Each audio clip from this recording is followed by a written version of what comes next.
জানিস রিয়াজ, আমি গরমের সময় দিনে 4-5 বার গা না ধুলে রাতে আমার ঘুম আসে না। তাহলে ঠান্ডার সময় কতবার করে দিনে গা ধুইস?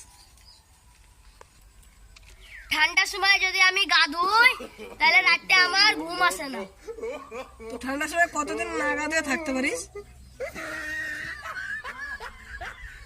মোটামুটি 15-16 দিন তো বটেই। আর তুই? ঠান্ডা থাকে ততদিন আমি গায়ে ধুই না। কিসের এত গল্প করছি রে দুজনাই? এই গা ধোয়ার গল্প করছি।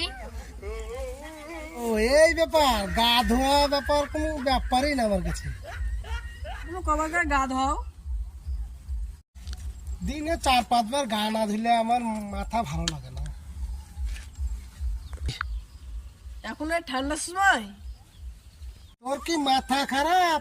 এই শীতের সময় গা ধুয়ে আমি মরবো? সময় গা ধোয়ার কথা বলছো? আমরা তো ভেবেছিলাম ঠান্ডার সময়।